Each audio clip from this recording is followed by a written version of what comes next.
السلام علیکم دوستو، ہمارے چینل میں خوش آمدید ناظرین۔ آج میں آپ کے لیے انتہائی خوفناک، دل دہلا دینے والی اور دلچسپ کہانی لے کر آئی ہوں۔ لیکن کہانی شروع کرنے سے پہلے آپ سے گزارش ہے کہ اگر آپ ہمارے چینل پر نئے ہیں تو ہمارے چینل کو ضرور سبسکرائب کیجیے تاکہ آپ کو ہماری ہر آنے والی ویڈیوز سب سے پہلے ملیں۔ دوستو، جنات تین طرح کے اقسام پر مشتمل ہوتے ہیں۔ ایک وہ جن کے پر ہوتے ہیں، جن کی مدد سے وہ پرندوں کی طرح اڑتے ہیں، اور دوسرے سانپ کی شکل میں بلوں وغیرہ میں رہتے ہیں۔ تیسری قسم آباد ہونے والے اور کوچ کرنے والوں میں سے ایک ہے۔ ان میں مومنین جنات نماز پڑھتے ہیں، قرآن پڑھتے ہیں، لیکن جس طرح فرشتے نور سے پیدا کیے گئے ہیں، اسی طرح جنات آگ کی پیداوار ہیں۔ یہ وہ ناری مخلوق ہے جو مختلف اشکال اختیار کر سکتی ہے۔ انسان کو اشرف المخلوقات کا درجہ دیا گیا ہے۔ جنات چاہے کتنے بھی طاقتور کیوں نہ ہوں، لیکن نوری علم اور ایک مومن کے سامنے ان کی کوئی حیثیت نہیں ہوتی۔ یہ کہانی بھی جنات کی ایک قسم کے گرد گھومتی دکھائی دیتی ہے۔ اب کہانی ملاحظہ کیجیے۔ بہت عرصہ پہلے جب میں نے پہلی بار ایک استاد کی حیثیت سے شہر میں 10 کلومیٹر دور ایک سرکاری اسکول کے وائس پرنسپل کا منصب سنبھالا تھا۔ اسکول کی عمارت رہائشی مکانات سے ذرا الگ تھلگ بنی ہوئی تھی۔ یہ ایک چھوٹا سا قصبہ تھا جس کی آبادی تقریباً 5000 انسانوں پر مشتمل تھی۔ اکثر بچے اسکول آنے کی بجائے قصبہ کی گلیوں میں آوارہ پھرتے دکھائی دیتے تھے۔ ان بچوں کے اکثر والدین اپنے بچوں کو اسکول جانے سے منع کرتے تھے۔ اس سے ان کی کم علمی کا اندازہ لگایا جا سکتا تھا۔ یہ سب باتیں مجھے اسکول کے دیگر دو اساتذہ سے باہمی گفتگو سے معلوم ہوئی تھیں۔ میں نے ان کی فرسودہ سوچ پر افسوس کیا، لیکن میں انہیں بچوں کو اسکول بھیجنے پر مجبور نہیں کر سکتا تھا، اس لیے خاموش ہو گیا۔ شہر دور ہونے کی وجہ سے مجھے رہنے کے لیے ایک مکان کی اشد ضرورت تھی۔ اسکول بھی اتنا بڑا نہیں تھا کہ جس میں رہنے کے لیے کوئی رہائش میسر ہوتی۔ میں نے ابھی تک شادی کا جھنجھٹ نہیں پالا تھا۔ ماں باپ اپنی زندگی بتا کر اپنے خالق حقیقی سے جا ملے تھے۔ دیگر بہن بھائیوں کی نعمت سے محروم تھا، اسی لیے اپنی محنت اور لگن سے ایم ایڈ کر کے اور ایک جاننے والے کی سفارش سے سرکاری اسکول ٹیچر کی ملازمت حاصل کی، اور پھر محنت سے ترقی کرتے ہوئے اب اس قصبہ کے اسکول کا وائس پرنسپل کی حیثیت سے چارج لینے موجود تھا۔ اس قصبے میں مجھے اسی شرط پر بھیجا گیا تھا کہ یہاں مجھے وائس پرنسپل کے عہدے پر ترقی دے کر بھیجا گیا تھا، جسے میں نے خوشی خوشی قبول کر لیا۔ مکان کی تلاش کے حوالے سے میں نے اپنے اس مسئلے کے حل کے لیے اپنے اساتذہ دوستوں سے ذکر کیا تو وہ کہنے لگے، اسد صاحب، آپ کو فکر کرنے کی ضرورت نہیں ہے، ہم آپ کو 2 کمروں کا ایک چھوٹا سا مکان لے دیں گے، اور اس کا کرایہ بھی مناسب ہوگا اور ہر طرح سے آرام دہ بھی ہوگا۔ انہوں نے بتایا کہ یہیں قصبے میں ایک ایسی بیوہ عورت رہتی ہے جس کا شوہر سانپ کے کاٹنے سے ہلاک ہو گیا تھا۔ اس نے اپنے مکان کو چونکہ 4 کمروں پر مشتمل تھا، اس میں ایک دیوار کھڑی کر کے اسے 2 حصوں میں تقسیم کر لیا اور ایک حصہ کرایہ پر اٹھایا تھا جو کہ اب خالی پڑا ہے۔ لہٰذا ہمارا مشورہ مانیں تو وہ مکان آپ کے لیے انتہائی مناسب رہے گا۔ میں نے زیادہ پوچھ گچھ مناسب نہ سمجھی، اور اسکول کی چھٹی کے بعد میں ایک استاد کے ساتھ اس بیوہ عورت کے مکان کی جانب چل دیے۔ کچی پکی گلیوں میں چلتے ہوئے ہم تھوڑی ہی دیر میں بیوہ کے مکان پر پہنچ گئے۔ مکان ایک اونچے چبوترے پر بنا ہوا تھا اور اس کے 2 دروازے تھے۔ ہم میں سے ایک نے آگے بڑھ کر ایک بڑے دروازے کی کنڈی بجائی تو کچھ دیر کے بعد اندر سے ایک بڑھیا نکلی جس نے سر پر میلی سی چادر اوڑھ رکھی تھی۔ سلام دعا کے بعد ہم نے اس سے اپنے آنے کا مقصد بیان کیا، اور پھر ضروری شرائط طے کرنے کے بعد میں نے اسے کرائے کے پیسے نکال کر اسی وقت دے دیے تاکہ وہ اس رقم سے اپنی ضروری حاجات وغیرہ پوری کر سکے، اور پھر اسکول سے اپنا بیگ جس میں میرے ضروری کاغذات وغیرہ اور دیگر کپڑے اور سامان تھا لا کر بڑھیا کے مکان میں رکھ دیا۔ قصبہ کے لوگوں نے میرے ساتھ اتنا تعاون ضرور کیا کہ مجھے ضرورت کی ہر چیز مہیا کر دی، جس میں 2 عدد چارپائیاں بھی شامل تھیں۔ میں نے ان کا شکریہ ادا کرتے ہوئے ان سے چیزیں لے لیں۔ میں نے انکار کرنا مناسب نہ سمجھا، کیونکہ مجھے تو خود ان کی اشد ضرورت تھی۔ روز و شب اسی طرح گزرنے لگے۔ گھر سے اسکول اور اسکول سے گھر آنا جانا معمول بن گیا۔ گرمی کا موسم گزرا تو سردی اپنے پر پھیلائے نمودار ہوئی۔ سردی دن بدن زور پکڑتی جا رہی تھی۔ ایک دن میں قصبہ کے دیگر 6-7 افراد کے ساتھ اپنے گھر کے کمرے میں بیٹھا مختلف موضوعات پر بات چیت کر رہا تھا کہ اچانک باتوں ہی باتوں میں بھوت پریت اور چڑیلوں کا ذکر نکلا۔ میں دراصل شروع سے ہی نڈر اور بہادر واقع ہوا تھا۔ میں سرے سے ہی ان بھوت پریت اور آسیب وغیرہ کو نہیں مانتا تھا، مگر مجھے حیرت اس بات پر تھی کہ میرے ساتھ پڑھانے والے میرے دوسرے دونوں اساتذہ بھی اس بات پر زور دے رہے تھے کہ انہوں نے بھوت پریت کو نہ صرف دیکھا ہے بلکہ ان کی کارستانیوں کے بھی چشمدید گواہ رہے ہیں۔ میرے پوچھنے پر انہوں نے باتوں باتوں میں بتایا کہ قصبہ کے شمال جنوب کی جانب ایک چھوٹا سا گھنا جنگل ہے۔ اس جنگل میں کبھی کبھار قصبہ کے لوگ بھیڑ بکریاں چرانے چلے جاتے تھے۔ ایک بار قصبے کا ایک نوجوان راجو جو کہ اپنی بکریوں کو ہانکتا ہوا جنگل کی جانب لے جا رہا تھا تو اس نے دیکھا کہ جنگل میں ایک جانب بہت پرانے کھنڈرات تھے جنہیں دیکھ کر لگتا تھا کہ شاید صدیوں پہلے وہاں کوئی ہوتا تھا، مگر اب انہیں دیکھ کر وحشت طاری ہو رہی تھی۔ وہ بڑا حیران ہوا اور آہستہ آہستہ چلتا ہوا جیسے ہی اس کے نزدیک پہنچا تو اس کے ایک ٹوٹے ہوئے کمرے سے ایک عجیب الخلقت آدمی جس کے بال سرکنڈوں کی طرح کھڑے تھے، جن کا رنگ نارنجی تھا، اس کی انگلیوں کے بڑے بڑے ناخن جو آگے سے مڑے ہوئے تھے، ایک ڈراؤنی آواز نکالتا ہوا اس کی جانب لپکا۔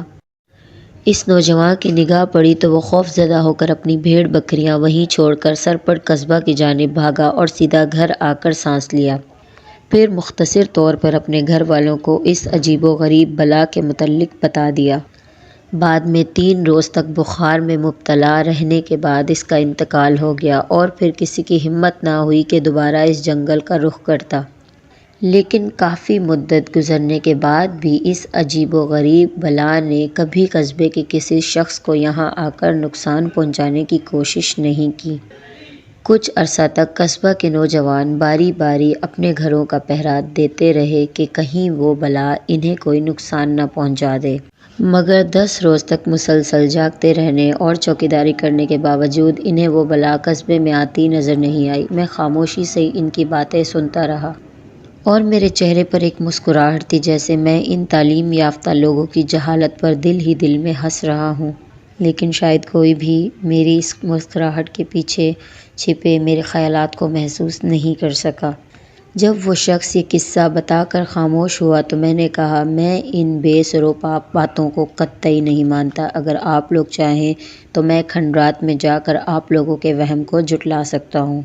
میری اس بات پر سب ایک دوسرے کا منہ تکنے لگے اور مجھے اپنی اس بات کا یقین دلانے کی کوشش کرنے لگے، مگر میں برابر انکار کی صورت میں سر ہلاتا رہا۔ آخر یہ طے پایا کہ اگر میں اکیلا ان کھنڈرات میں 2 راتیں گزار کر واپس زندہ لوٹ آیا تو قصبے کے لوگ انعام میں مجھے ایک گائے دیں گے، لیکن اس ساری کارروائی میں اگر میرا کوئی جانی نقصان ہوا تو اس کی تمام ذمہ داری میری اپنی ہوگی اور وہ کسی طور پر بھی قصوروار نہ ہوں گے۔ پھر یہ خبر جنگل میں آگ کی طرح سارے قصبے میں پھیل گئی کہ اسکول کے نئے وائس پرنسپل صاحب پرانے کھنڈرات میں 2 راتیں گزارنے جا رہے ہیں۔ پہلے تو قصبے کے بڑے بوڑھوں نے مجھے بہت سمجھانے کی کوشش کی، مگر میری ضد دیکھتے ہوئے پیچھے ہٹ گئے اور مجھے میرے حال پر چھوڑ دیا۔ بہت سے افراد ایسے تھے جن کے چہروں سے اندازہ ہوتا تھا کہ وہ دل ہی دل میں مجھے اس عجیب و غریب بلا کے ہاتھوں ختم کر بیٹھے ہوں اور انہیں میری جوان موت پر دلی افسوس ہو رہا ہو۔ پھر ایک روز جب شام کے سائے گہرے ہو رہے تھے، سردی آہستہ آہستہ اپنے جوبن پر آ رہی تھی، قصبے کے لوگوں نے مجھے قصبہ سے دور اس پرانے کھنڈرات کی طرف لے جانے والے راستے پر چھوڑ دیا اور خود مجھے خدا حافظ کہتے ہوئے واپس چل دیے۔ میرے ہاتھوں میں اس وقت ایک تھیلا جس میں کھانے پینے کی کچھ چیزیں اور دوسری ضروری اشیاء رکھی تھیں۔ میں نے قصبہ کے لوگوں کی بے سر و پا باتوں کی وجہ سے ان پرانے کھنڈرات میں جانے کی بات کی تھی تاکہ میں وہاں جا کر پتہ لگا سکوں کہ آیا حقیقت میں وہاں کوئی غیر مرئی مخلوق کا بسیرا ہے یا لوگوں نے خواہ غلط افواہیں پھیلا کر قصبہ کے لوگوں کو خوف زدہ کر دیا ہے۔ انہی باتوں کے ڈر کی وجہ سے قصبہ کے لوگ اپنے مویشیوں کو جنگل کی جانب لے جانے سے کتراتے تھے۔ میں یہی سوچتا ہوا آہستہ آہستہ گنگناتا ہوا ہاتھ میں تھیلا تھامے جنگل کی طرف جانے والے راستے پر بڑھتا جا رہا تھا۔ ہر طرف چاندنی کا سحر پھیلا ہوا تھا۔ آہستہ آہستہ چلتے ہوئے میں کچھ ہی دیر میں اس جنگل کے قریب پہنچ گیا۔ ایک کچا راستہ سانپ کی مانند بل کھاتا دور جنگل کے اندر تک جاتا نظر آ رہا تھا۔ میں اپنی دھن میں آگے بڑھتا جا رہا تھا اور ساتھ ساتھ شمال کی طرف بھی دیکھتا جا رہا تھا، کیونکہ قصبہ کے لوگوں نے مجھے پہلے سے ہی اس پرانے کھنڈرات کی نشاندہی کر دی تھی۔ اس لیے میں اسی جانب دیکھتا آگے بڑھتا جا رہا تھا۔ ابھی میں نے ایک فلانگ کا فاصلہ ہی طے کیا ہوگا کہ دور مجھے یہ کھنڈرات دکھائی دیے۔ جنگل کے اندھیرے میں وہ کھنڈرات بہت پر اسرار اور دل دہلا دینے والے منظر پیش کر رہے تھے، جنہیں دیکھ کر جسم پر ہی بد طاری ہو رہی تھی، لیکن اس کے باوجود میں بڑی بے خوفی سے آگے بڑھتا چلا گیا۔ چاند کی چاندنی میں رستہ صاف دکھائی دینے کی وجہ سے میں نے ابھی تک ٹارچ روشن نہ کی تھی، کیونکہ فی الحال مجھے اس کی ضرورت محسوس نہیں ہو رہی تھی۔ لیکن اس کے باوجود میں نے پہلے ہی ٹارچ تھیلے میں رکھ لی تھی، کیونکہ اس کی ضرورت کھنڈرات میں پڑ سکتی تھی۔ اس کے علاوہ میں نے تھیلے میں دوسرے سامان کے ساتھ کچھ موم بتیاں اور ایک ماچس کا پیکٹ بھی رکھ لیا تھا۔ کھنڈرات کی عمارت اب میری آنکھوں کے سامنے تھی۔ اس کے آثار سے معلوم ہوتا تھا کہ کسی وقت یہ عمارت بہت خوبصورت اور دیدہ زیب رہی ہوگی، مگر اب اس کی خوبصورتی نحوست میں ڈھل چکی تھی، جسے دیکھ کر خوف آتا تھا۔ ایک لمحے کے لیے تو میں نے سوچا کہ واپس بھاگ جاؤں، مگر پھر میں نے اسے اپنی انا کا مسئلہ بناتے ہوئے کھنڈرات کی جانب پیش قدمی جاری رکھی، کیونکہ اس طرح واپس لوٹ جانے سے سارے قصبے میں میری بے عزتی ہوتی، جو کہ مجھے قطعی قبول نہ تھی۔ اس لیے میں نے یہ سوچتے ہوئے کہ اب چاہے جان ہی کیوں نہ چلی جائے، میں مقررہ مدت ان کھنڈرات میں گزار کر ہی لوٹوں گا۔ یہ سوچتے ہوئے میں نے تھیلے میں ہاتھ ڈال کر ٹارچ نکالی، اس کا رخ ان بھیانک دکھائی دینے والے کھنڈرات کی طرف کر کے بٹن دبایا۔ روشنی کا ایک تیز دھار سامنے پڑا اور اس میں ہر شے واضح اور صاف نظر آنے لگی۔ میں نے ہاتھ گھما گھما کر کھنڈرات کے چاروں طرف روشنی پھینکنا شروع کی تو دیکھا کہ سامنے کے رخ ایک لمبا برآمدہ بنا ہوا تھا، جس کی چھت کہیں کہیں سے ادھڑ کر زمین بوس ہو چکی تھی اور ان میں بنے بڑے بڑے سوراخ واضح دکھائی دے رہے تھے۔ برآمدے کے بعد ایک بڑا سا کمرہ تھا اور پھر اس کے ساتھ ہی دو اور کمرے بنے ہوئے تھے، جن کے دروازے غائب تھے یا شاید کوئی اکھاڑ کر لے گیا تھا۔ میں نے جیسے ہی ایک کمرے میں روشنی پھینکی تو چمگادڑوں کا ہجوم شور مچاتا ہوا کمرے سے نکلا اور باہر تاریک فضا میں تحلیل ہو گیا۔ لاتعداد سیاہ اور بڑی بڑی چمگادڑوں نے ایک اودھم مچا دیا تھا۔ میں نے اپنے رہنے کے لیے کوئی صاف سی جگہ کا انتخاب کرنا چاہا، لیکن کمروں میں بے انتہا گندگی اور بدبو پھیلی ہوئی تھی۔ وہاں تو ایک پل کھڑا ہونا بھی دشوار محسوس ہو رہا تھا۔ یہ دیکھ کر میں نے گھوم پھر کر دوسرے کمروں کا جائزہ لینا شروع کیا، جو عمارت باہر سے چھوٹی سی معلوم ہو رہی تھی، مگر اندر سے اس میں برآمدوں اور کمروں کا جال سا پھیلا ہوا تھا۔ جنگل سے گیدڑوں کی آوازیں سنائی دیتی تو خوف سے دل لرز جاتا۔ ابھی میں کمروں میں گھوم رہا تھا کہ اچانک عمارت کے ایک کمرے سے میرے کانوں میں ایک تیز نسوانی چیخ کی آواز سنائی دی۔ آواز سے معلوم ہو رہا تھا کہ جیسے کوئی تیز چھری سے کسی عورت کو ذبح کر رہا ہو۔ خوف سے میرے جسم کے رونگٹے کھڑے ہو گئے۔ میں نے تیزی سے اس کمرے کی طرف روشنی پھینکی اور تیز روشنی میں مجھے کچھ نظر آیا۔ سامنے ایک عورت کی لاش پڑی تھی اور اس کے سینے میں ایک خنجر دستے تک دھسا ہوا تھا اور اس کے جسم سے تازہ تازہ خون نکل کر بڑی تیزی سے زمین پر پھیلتا چلا جا رہا تھا۔ اس عورت کے چہرے پر انتہائی تکلیف کے آثار تھے۔ میں کھڑا سوچ رہا تھا کہ کیا یہ بھی کوئی شیطانی کرشمہ ہے یا واقعی کوئی مصیبت زدہ عورت ہے، مگر سوال یہ پیدا ہوتا تھا کہ اسے قتل کس نے کیا۔ ابھی میں اسی شش و پنج میں کھڑا یہی سوچ رہا تھا کہ میرے دیکھتے ہی دیکھتے اس عورت کی لاش گھلنے لگی اور تھوڑی ہی دیر میں جہاں اس کی لاش پڑی ہوئی تھی وہاں اب سیاہی مائل دھبا رہ گیا تھا۔ ٹارچ مسلسل روشن تھی اور اس کی روشنی اس عورت پر ہی ٹکی ہوئی تھی۔ عورت کی لاش کو یوں تحلیل ہوتا دیکھ کر خوف سے میری سٹی گم ہو گئی تھی۔ میں نے دل ہی دل میں جو قرآنی آیات یاد تھیں انہیں پڑھنے لگا اور اس کے ساتھ ہی اپنے ہاتھ کی گھڑی پر نظر دوڑائی تو رات کے تقریباً 11 بجے کا وقت ہو چکا تھا۔ مجھے شدت سے بھوک ستانے لگی۔ میں اپنے ہاتھ میں پکڑے تھیلے کو تھامے ادھر ادھر نظریں دوڑانے لگا کہ اپنے بیٹھنے کے لیے کوئی مناسب اور صاف سی جگہ کا انتخاب کر سکوں، لیکن اندر اس قدر گندگی تھی کہ میری ہمت ہی نہ ہوئی کہ وہاں بیٹھ کر کھانے کی کوشش کرتا۔ اس لیے میں چلتا ہوا کمرے سے نکل کر عمارت کے برآمدے میں آ گیا اور تھیلے میں سے ایک چادر نکال کر برآمدے کے فرش پر بچھا دی اور دوبارہ تھیلے میں ہاتھ ڈال کر اپنے کھانے کے لیے چند پھل اور سوجی کا بنا ہوا حلوہ، جو مجھے قصبے کے ایک گھر سے بنا کر بھیجا گیا تھا، نکال کر ایک پلیٹ میں رکھا اور اطمینان سے کھانے لگا۔ اور ایک بوتل جس میں پینے کا صاف پانی بھرا ہوا تھا، اس میں سے ایک گلاس پانی پی کر بوتل دوبارہ بند کر کے اس تھیلے میں رکھ کر برآمدے کی دیوار سے کمر لگا کر بیٹھ گیا۔ رات آہستہ آہستہ بیت رہی تھی۔ آسمان پر ستارے اپنی بھرپور چمک کے ساتھ بڑے غور سے میری طرف دیکھ رہے تھے۔ چھت کہیں کہیں سے ٹوٹی ہونے کی وجہ سے مجھے باہر کا منظر صاف دکھائی دے رہا تھا۔ اس لیے میں نے ٹارچ بجھا کر واپس تھیلے میں رکھ دی تھی۔ کچھ دیر تک سکون رہا اور میں نے سوچا کہ جس طرح اس عورت والا واقعہ پیش آیا، اس سے تو یہی لگتا ہے کہ یہ کھنڈرات واقعی اسیف زدہ ہیں، اور لوگوں کی بتائی ہوئی باتوں سے تو یہی ظاہر ہو رہا تھا۔ لیکن مجھے اس بات کا اطمینان تھا کہ اس واقعہ کے بعد سے ابھی تک کچھ اور انہونی نہیں ہوئی تھی۔ اس لیے میں بے خوفی سے بیٹھا یہی سوچ رہا تھا، لیکن یہ میری خام خیالی تھی۔ ابھی میں ان ہی سوچوں میں غرق تھا، مجھے یوں محسوس ہوا کہ جیسے کوئی انتہائی دبے قدموں سے میرے پیچھے والی دیوار کی طرف سے میری جانب بڑھ رہا ہو۔ میں نے جلدی سے تھیلے میں سے ٹارچ نکال کر اس کی روشنی اس جانب پھینکی جہاں سے مجھے ان پر اسرار قدموں کی آہٹیں سنائی دی تھیں، لیکن مجھے وہاں روشنی میں کچھ دکھائی نہیں دیا۔ میں نے اسے اپنا وہم سمجھتے ہوئے ٹارچ بجھا کر دوبارہ تھیلے کے ساتھ ہی رکھ دی۔ ابھی میں نے ٹارچ بند کر کے رکھی ہی تھی کہ اچانک مجھے یوں لگا جیسے میرے سامنے والے کمرے میں کوئی باتیں کر رہا ہو۔ یوں لگتا تھا جیسے کمرے میں موجود لوگ کسی مسئلے پر زور شور سے بحث کر رہے ہوں۔ میں نے کان لگا کر ان کی باتیں سننے کی کوشش کی تو جو باتیں میرے کانوں میں پڑی، اسے سن کر تو میرے رونگٹے کھڑے ہو گئے۔ وہ میرا نام لے کر کہہ رہے تھے کہ برآمدے میں بیٹھے ہوئے شخص کو یہاں قبر کھود کر دفن کر دینا چاہیے، تاکہ اس طرح کوئی اور سرفرا دوبارہ یہاں آ کر ہمیں پریشان نہ کرے۔ پتہ نہیں یہ انسان ہمیں کیوں پریشان کرنے کے لیے چلے آتے ہیں۔ اس بار اسے ایسا سبق سکھاتے ہیں کہ اس کا عبرتناک حشر دیکھ کر کوئی دوبارہ ہماری طرف آنے کا سوچ بھی نہ سکے۔ یہ آواز سنتے ہی مجھے یوں لگا جیسے 2-3 افراد سلیپر فرش پر گھسیٹتے اس کی جانب بڑھتے چلے آ رہے ہوں۔ میں آنکھیں پھاڑے اسی جانب دیکھ رہا تھا جہاں سے سلیپروں کے گھسٹنے کی آوازیں سنائی دے رہی تھیں، جو لمحہ بلمحہ میرے قریب آتی جا رہی تھیں۔ اور پھر اچانک 3 ہیبلے جنہوں نے لمبے لمبے سیاہ چوغے پہن رکھے تھے، ان کے چہرے گھونگھٹ میں چھپے ہوئے تھے، اس کے سامنے نمودار ہو گئے۔ وہ اس سے کچھ فاصلے پر آن کر رک گئے۔ ان کے ہاتھوں کی انگلیوں کے مڑے ہوئے ناخن چاند کی روشنی میں بہت ڈراؤنا منظر پیش کر رہے تھے۔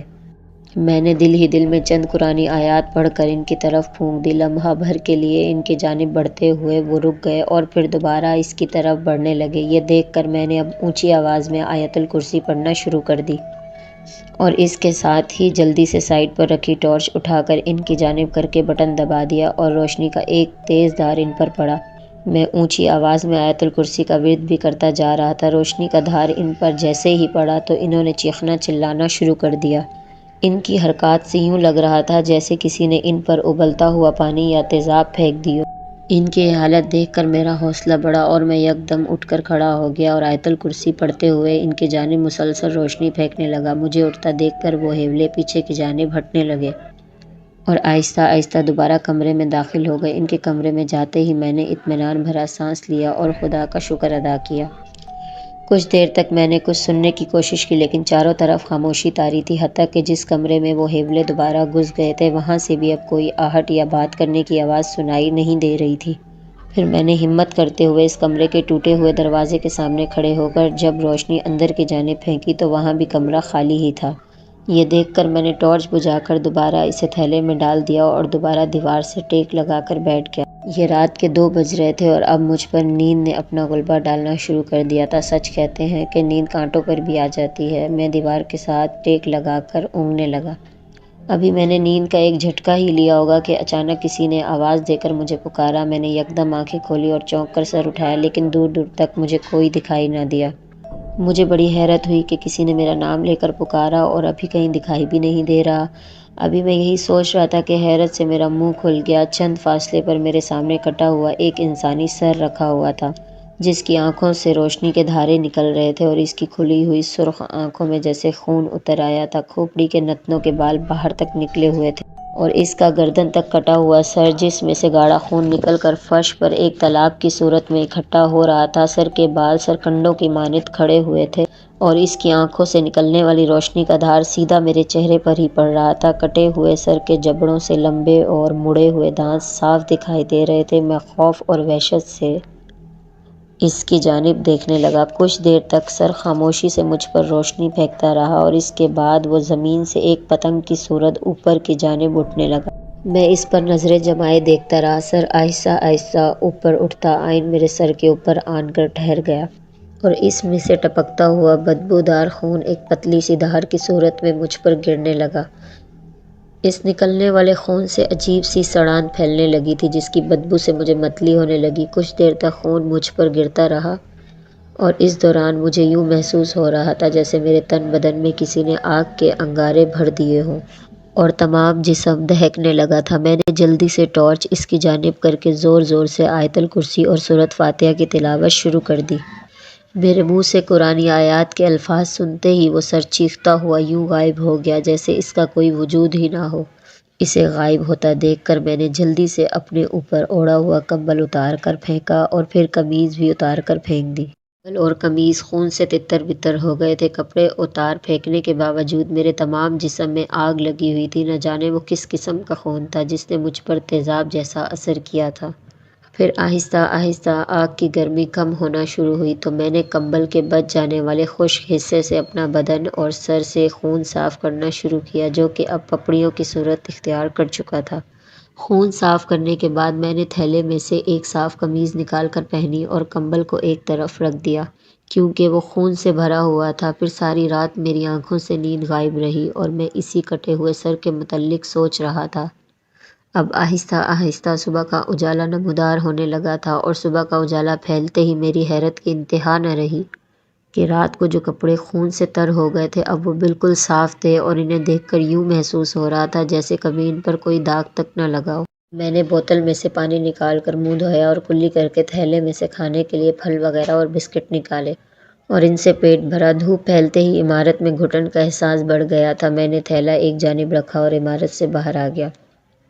دور دور تک جنگل پھیلا ہوا تھا اور کسی انسان کا سایہ تک نظر نہیں آ رہا تھا۔ میں ٹہلتا ہوا جنگل کے اندر کی جانب چل دیا۔ جنگل میں جا بجا جھاڑیاں اور درختوں کی بہتات تھی جس میں جنگلی جانور ادھر ادھر بھاگتے نظر آ رہے تھے۔ کچھ نیولے جو اپنی ننھی ننھی آنکھوں سے اس کی جانب گھور گھور کر دیکھ رہے تھے اسے اپنے جانب بڑھتے دیکھ کر جھاڑیوں میں جا چھپے۔ میں نے مزید آگے جانے کا ارادہ ترک کیا اور واپس کھنڈرات کی جانب پلٹ گیا کیونکہ مجھے جنگل میں اپنے کام کی کوئی چیز نظر نہیں آ رہی تھی، اس لیے میں نے مزید آگے جانا مناسب نہ سمجھا۔ واپس کھنڈرات میں آ کر میں نے چادر پر آلتی پالتی مار کر تھیلے میں سے ایک کتاب نکالی اور اس کے ورق گردانی کرنے لگا اور پھر وقت گزرنے کا احساس تک نہیں ہوا اور شام سر پر آ پہنچی۔ میں نے کچھ پھلوں سے پیٹ کی آگ بجھائی اور آرام سے چادر پر پاؤں پھیلا کر بیٹھ گیا اور انتظار کرنے لگا کہ دیکھیں آج وہ شیطانی روحیں اسے کس بھیس میں دکھائی دیتی ہیں۔ رات کے سائے اپنے پر پھیلائے آہستہ آہستہ عمارت پر چھا رہے تھے۔ جنگل سے آنے والا جانوروں کا شور ماحول کو ناخوشگوار بنا رہا تھا۔ آج تو اسے لگڑ بگڑ اور گدھوں کی آوازیں بھی صاف سنائی دے رہی تھیں۔ میں دیوار سے کمر ٹکائے بیٹھا تھا کہ مجھے اپنے سر کے اوپر کسی الو کے چلانے کی آواز سنائی دی۔ میں نے یکدم چونک کر سر اٹھایا تو مجھے چاند کی روشنی میں برآمدے کی چھت میں بنے ہوئے سوراخ سے ایک الو کا چہرہ دکھائی دیا جس کی بڑی بڑی آنکھوں میں وحشت نمایاں تھی اور اس کی نظریں اسی پر جمی ہوئی تھی اور پھر دیکھتے ہی دیکھتے اس الو کا چہرہ کسی چڑیل کے چہرے میں تبدیل ہونا شروع ہو گیا جس کے منہ سے نکلے ہوئے دو دانت جن سے خون ٹپک رہا تھا منہ کھولے اس کی جانب دیکھ رہی تھی۔ میں خوف زدہ نظروں سے اس کو دیکھ ہی رہا تھا کہ وہ اچانک غائب ہو گئی اور پھر سے یوں لگا جیسے کسی نے اس کی کمر میں خنجر گھونپ دیا ہو۔ تکلیف کی شدت سے میرے منہ سے ایک دردناک چیخ نکل گئی اور میں نے گھبرا کر اپنے پہلو پر ہاتھ رکھ لیا جس میں سے تازہ خون نکلنے لگا تھا۔ میں نے سر گھما کر دیکھا تو میرے بائیں جانب وہی چڑیل کھڑی کہکے لگا رہی تھی۔ میرے جسم کا سارا خون جسم میں جم گیا تھا۔ میں نے درد سے بلبلاتے ہوئے منہ ہی منہ میں آیت پڑھی اور اس کی جانب پھونک مار دی۔ جیسے ہی اس پر پھونک ماری وہ چیختی چلاتی باہر کی جانب دوڑی۔ اسے واپس جاتا دیکھ کر اس نے خدا کا شکر ادا کیا، تھیلے میں سے ایک کپڑا نکال کر اسے پھاڑا اور اپنے پہلو پر باندھ لیا۔ چڑیل نے اپنا لمبا ناخن میرے پہلو میں گھسیڑ دیا تھا جس سے میرے جسم کا کافی خون بہہ گیا تھا۔ مسلسل خون بہنے کی وجہ سے مجھے نکاہت محسوس ہو رہی تھی۔ میں نے تھیلے سے پھل نکال کر کھائے اور دیوار سے کمر لگا کر بیٹھ گیا۔ کچھ دیر تک بیٹھے رہنے کے بعد میں نے دیکھا کہ کمرے میں یکدم شور سا اٹھنے لگا۔ یوں محسوس ہونے لگا تھا جیسے کمرے میں ہزاروں بدروحیں مل کر چیخ رہی ہوں۔ پہلے تو میں نے اسے اپنا وہم سمجھ کر جھٹلا دیا لیکن شور تھا کہ بڑھتا ہی چلا جا رہا تھا۔ کچھ دیر تک شور کی آوازیں سنائی دیتی رہی، پھر یکدم خاموشی چھا گئی اور اس قدر خاموشی تھی کہ مجھے اپنے دل کی دھڑکن صاف سنائی دینے لگی۔ میں خوف زدہ نظروں سے اپنی چاروں جانب دیکھنے لگا۔ اب میں اس بات کا قائل ہو گیا تھا کہ جنوں اور بھوتوں کا وجود ہے اور یہ برحق ہے۔ یہ سوچ کر میں نے دل ہی دل میں یہ فیصلہ کر لیا تھا کہ صبح ہوتے ہی واپس قصبے کی طرف بھاگ جاؤں گا کیونکہ اب مجھے اپنی جان پیاری تھی۔ میں اپنی ضد اور انا کی خاطر اپنی جان سے ہاتھ نہیں دھونا چاہتا تھا۔ ابھی میں یہی سوچ رہا تھا کہ مجھے یوں محسوس ہوا جیسے زمین ہل رہی ہو۔ پہلے تو میں سمجھا کہ شاید زلزلہ آ گیا ہے، مگر عمارت تو اپنی جگہ ساکن تھی، لیکن زمین برابر ہل رہی تھی۔ پھر وقفے وقفے سے زمین میں ایک دھمک سی محسوس ہونے لگی۔ یوں لگ رہا تھا جیسے پاتال کے سارے بونے مل کر اس کھنڈرات کی زمین کو اوپر کی جانب لے جانے کے لیے نیچے سے زور آزمائی کر رہے ہوں۔ میں خوف سے تھوک نکلتے ہوئے زمین پر نظریں جمائے دیکھ رہا تھا۔ دیر تک زمین ہلتی رہی اور پھر یہ دیکھ کر خوف سے میرے منہ سے چیخ نکل گئی کہ میرے سامنے والی زمین سے ایک بدصورت شکل انسان، جس نے لمبا سیاہ چوغا پہنا ہوا تھا اور اس کے نتنوں کے بال اس کے ناک سے باہر لٹکے ہوئے تھے اور پیلے پیلے دانت باہر نکلے ہوئے تھے، زمین سے آہستہ آہستہ باہر نکلتا ہوا دکھائی دیا۔ اسے دیکھتے ہی میں نے یکدم کھڑے ہو کر ایک چھلانگ لگائی اور باہر کی جانب بھاگا، لیکن اس بدصورت شخص نے مجھے بھاگنے کا موقع ہی نہیں دیا اور وہیں کھڑے کھڑے اپنا ہاتھ لمبا کر کے میری قمیض پیچھے سے پکڑ لی۔ قمیض ہاتھ میں آتے ہی اس نے جیسے ہی مجھے اپنی جانب کھینچا تو قمیض کا ایک ٹکڑا پھٹ کر اس کے ہاتھ میں رہ گیا اور میں اچانک ایک زوردار جھٹکے سے باہر کی جانب جا گرا اور گر کر دوبارہ اٹھ کر بھاگنے کی کوشش کی، مگر ایک ٹھوکر لگنے پر ہی میں دوبارہ سے گر گیا۔ وہ خوفناک شکل کا انسان ڈراؤنی آوازیں نکالتا میری جانب بھاگتا چلا آ رہا تھا۔ اسے یوں اپنی جانب آتے دیکھ کر میں دوبارہ اٹھا اور پھر قصبے کی جانب رخ کر کے سرپٹ بھاگا۔ جیسے ہی میں ایک موڑ مڑا تو میرا سر ایک درخت سے ٹکرایا اور میں ایک جھٹکے میں زمین پر گر کر بے ہوش ہو گیا، اور نہ جانے کب تک میں پوری رات یوں ہی بے ہوشی کی حالت میں پڑا رہا۔ جب میری آنکھ کھلی تو میں نے خود کو قصبے میں اپنے مکان کے ایک کمرے میں پڑا ہوا پایا اور میرے چاروں جانب قصبے کے افراد اور میرے کچھ اساتذہ کھڑے تھے، جن کے چہروں پر پریشانی کے اثرات نمایاں تھے۔ مجھے اپنے سر میں ٹیسیں اڑتی محسوس ہو رہی تھی اور رات والا منظر ایک فلم کی صورت میں میرے دماغ میں چل رہا تھا، اور اس کے ساتھ ساتھ ہی میں نے اچانک جب پہلو کو ہاتھ لگا کر ٹٹولا تو وہاں کپڑا بندھا ہوا تھا۔ پھر میرے پوچھنے پر کہ وہ یہاں کیسے پہنچا تو میرے اساتذہ حضرات نے بتایا کہ جب مجھے کھنڈرات کی جانب گئے 1-2 روز گزر گئے تو انہوں نے میری خیریت معلوم کرنے کی غرض سے ان کھنڈرات کا رخ کیا، تو مجھے کھنڈرات سے دور قصبے کی طرف آنے والے راستے کے درمیان لگے ہوئے ایک پرانے درخت کے پاس بے ہوشی کی حالت میں پڑے پایا، تو وہ مجھے اٹھا کر گھر لے آئے اور آج 1 روز بعد مجھے ہوش آیا۔ پھر ان کے پوچھنے پر میں نے انہیں کھنڈرات میں گزرنے والے تمام خوفناک حالات کے بارے میں تفصیل سے بتا دیا۔ قصبے کے بوڑھے کہنے لگے کہ انہوں نے تو پہلے ہی خبردار کیا تھا اور اس بات سے روکا تھا کہ میں اپنی ضد چھوڑ دوں اور پرانے کھنڈرات کا رخ نہ کروں۔ لوگوں نے بعد میں میری مرہم پٹی کروائی اور صحت یاب ہونے کے بعد میں نے اپنا تبادلہ وہاں سے شہر کے ایک اسکول میں کروا لیا، اور آج بھی مجھے جب ان بھیانک کھنڈرات کے واقعات یاد آتے ہیں تو خوف سے میرے جسم کے رونگٹے کھڑے ہو جاتے ہیں، اور میں سوچنے پر مجبور ہو جاتا ہوں کہ وہ کون سی طاقت تھی جس کے بلبوتے پر وہ اس کھنڈرات میں 2 راتیں گزار کر بھی زندہ رہا۔ بے شک وہ قرآن کریم کی برکت تھی جس کی وجہ سے وہ آج بھی زندہ سلامت اس دنیا میں موجود ہے۔